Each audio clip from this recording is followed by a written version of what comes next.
Hello, hello. So the stream shut down. Let's see if I go to my channel. Will I see there are two different videos?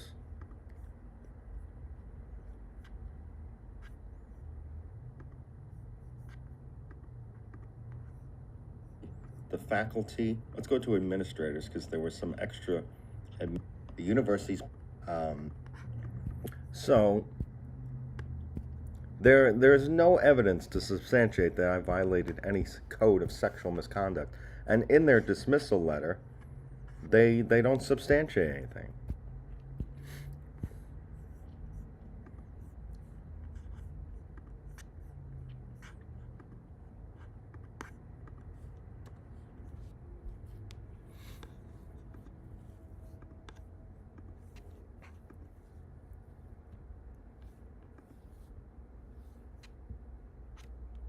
There's actually a student who talks about, I think they want to be Ryan Gosling in order to be Doctor Doom. So there's a scenario. It's on social media. People have Ryan Gosling portrayed as Black Panther, and actually in Wakanda, there's a scene where the Hulk is, Shuri or whatever her name is, Shuri. She's like, "How come you didn't try this?" And the Hulk says, "Because I didn't think of it." Something. They are actually data mining Vision and Doctor Doom in the situation. There's a lot of similarities between Black Panther and Doctor Doom. So I actually think that this portrayal of Black Panther as Ryan Gosling is one of Doctor Doom. And so you got Killmonger and you got Black Panther, and in the middle you got Doctor Doom, and the two of them are data mining Doctor Doom's brain for information.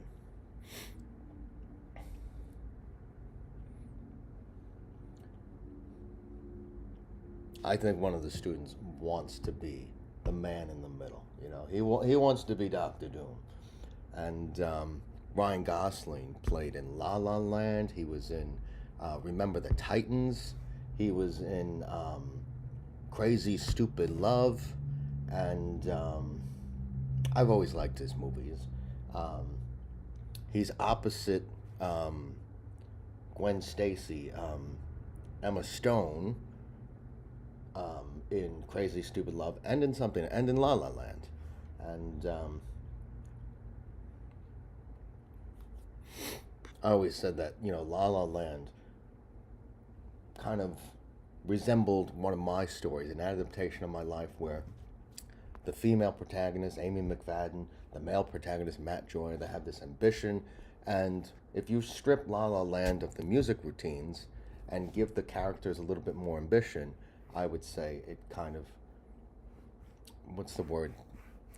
Something similar to Parallels, Matt and Amy. So she wanted to be an actress. She's working as a barista, and he wants to be a jazz musician or something. And the premise behind the Matt and Amy have lofty goals. They have a lot of ambition, and that's part of their downfall. That they have, that their relationship is competing with their ambition, and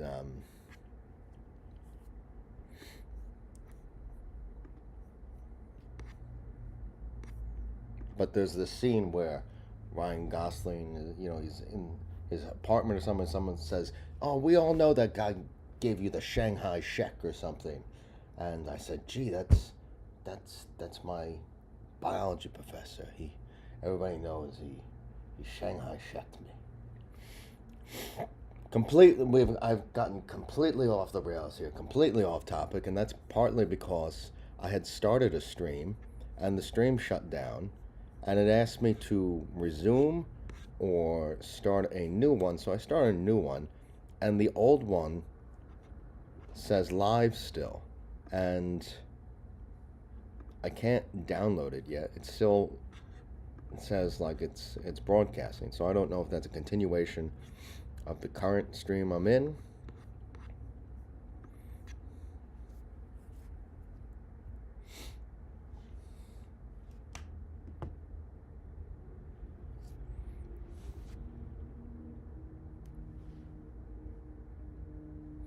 there are some Twilight Zone, did we go back in time type elements to this Department of Education investigation. So originally, I had a residency with Seton Hall. So as part of the MA counseling, we had what was called a residency, and I recall receiving an email: save a Saturday in September, September 20th, and blah blah blah.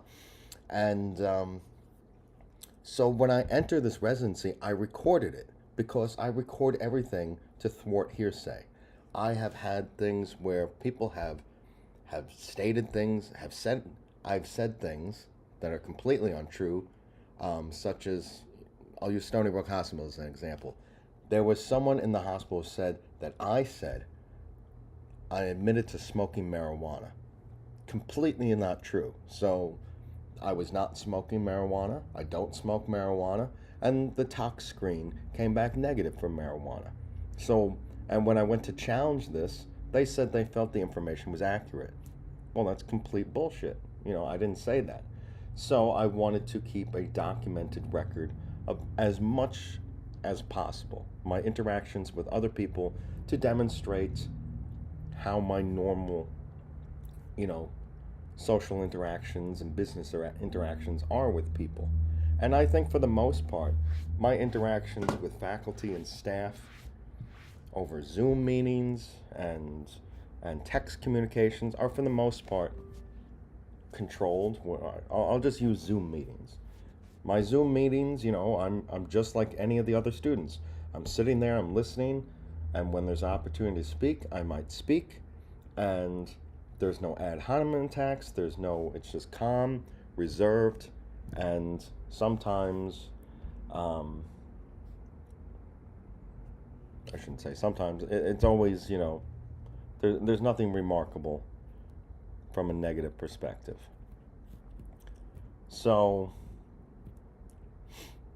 I recorded my residency, and I could have sworn in that group chat that I informed them, that I informed my classmates that I recorded that meeting in a recorded session, and that left the chat in like silence for like days. What do we do? He recorded our residency. He knows we're not supposed to be communicating, right? we were supposed to, in that residency, we went over 3 apps that we couldn't live without. I said communications, any communications app. I said music, and I said the Kindle app so I can do my assignments. So music is one of the things that is central to my identity. It is very, it's one of the things I love the most. And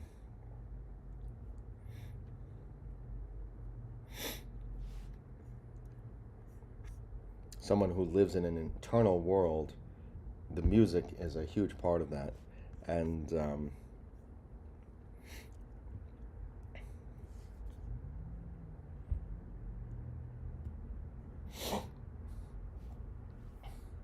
but when I look back on that chat GTP conversation, I don't see that mention of, recording that meeting.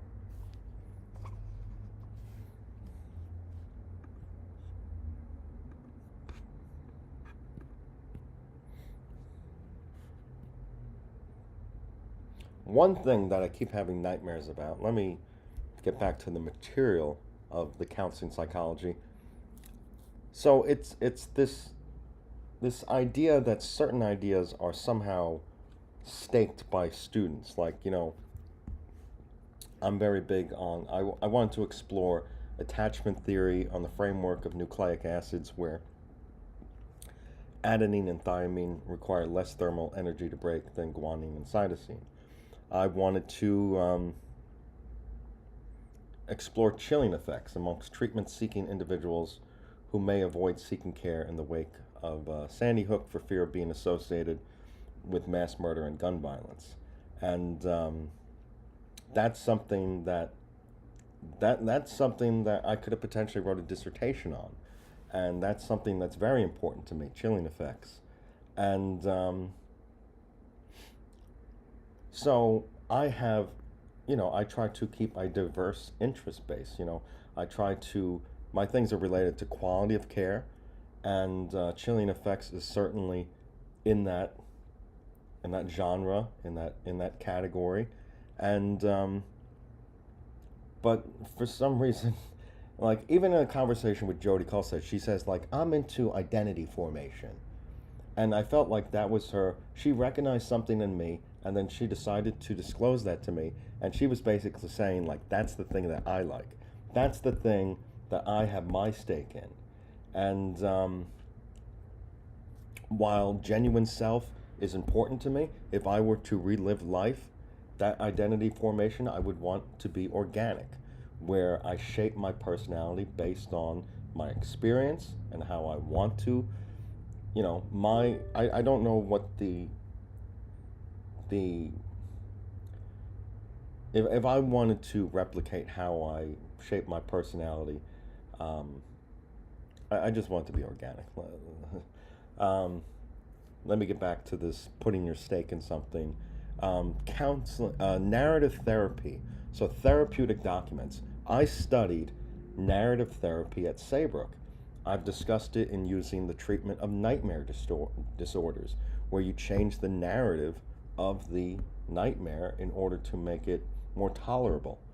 And I also purchased something called Lab Station, which is meant to serve as a code is law thing to establish, this person does or does not use substances or something. So we can screen your urine over a 6 month period, and test you for alcohol, and it'll come back negative, and now you have something to reinforce claims that you don't drink or something. It's a therapeutic document because it supports your narrative. And I use my transcript as like the thing that caused me a lot of angst is I had a lot of red flags on my transcript, and I know from my perspective, I know what happened. I know when there were deaths in the family. I know when there was medical excuses. I know when I phoned it in, and from another perspective, I might say, well, this person will interpret this as, oh, this guy, he fucked off. He just had fun. He didn't, and that might be an incorrect. So the postmodern approach was something that was a big part of me before I was introduced to the term postmodern approaches. So I have done things related to therapeutic documents, but for some reason, this girl Jillian pops into my head every time I mention therapeutic documents, as if somehow she has discovered it, even though we were like the whole point of the discussion is to exchange ideas, cover anything that you missed, um, engage in differential diagnosis. We read the same material. We're covering the same material. We read the same textbooks. I don't think there's anything where they could potentially put a stake in something. And anyway, all of them seemed to, like, there were 8 of them, they seemed to respond to the same post and stuff. Um, this stream got shot to shit when the stream shut down. But I'm big on informed consent, patient autonomy, and medical decision making. That's why I took children's health in the law. I took law of patient care, and I wanted to advocate for adolescents and empower them in their medical decision making. And I took children's health in the law after, and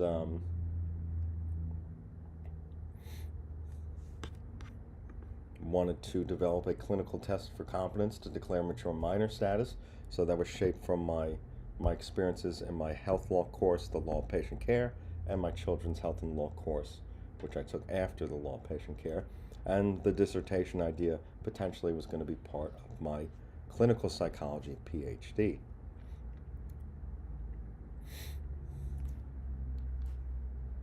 My identity, my personality is deeply rooted in my studies. My personality was shaped to be sensitive to the needs of others, to be a calm individual, and I've had a loss of sense of self after being the victim of police violence, false imprisonment, and being put into a coma. And these experiences undermine my efforts that were preparation for a career in healthcare, and they have certainly shook the foundation of that personality, which is someone who is stoic, who is calm, reserved, open minded, tolerant, and level headed, and someone who engages in cost benefit analysis, thinks long term, and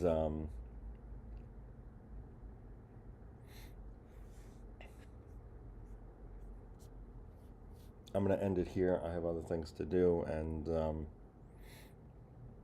what I really wanted to do was have the camera on my hat while I clean the home, and